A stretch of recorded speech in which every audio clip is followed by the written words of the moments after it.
This story begins with me getting a divorce. I had a 3-year-old toddler and over $80,000 worth of debt. I didn't really know what I was going to do, but I was determined to make a way for myself and my son.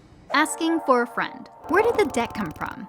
Mostly credit card debt. As the majority breadwinner within the marriage, I had to take on most of that debt and figure out how to pay it off. At the beginning of my divorce, I was working full-time in marketing, making roughly $95,000 a year. It sounds like a lot, but in the grand scheme of things, it wasn't, because daycare is very expensive, making sure that he had food and clothing, paying towards the debt, and paying our rent each month. So how did you start paying off your debt? First, I froze my credit cards. I made a meticulous spreadsheet with each credit card, that credit card's balance, and how much I needed to pay off. I paid off the smallest balances first to get those out of the way, and then whatever I had left over went to paying off the larger balances. So I took about $20,000 out of my 401k to pay off my smaller credit cards. I know it's not ideal, but it was the right decision for me. What else helped you pay off the debt? I knew I needed more than one stream of income. After working a long week at my full-time job, I needed something that I was going to enjoy. I knew I was passionate about marketing and makeup, so I turned those into side hustles. I was doing social media strategy. Each of my clients, I was charging $175 per month. At Mac, I was making $15 per hour. Once you paid down your debt, how did you start saving? Immediately having an auto deduction put into a savings account. That's my emergency fund. If you look back on your former self,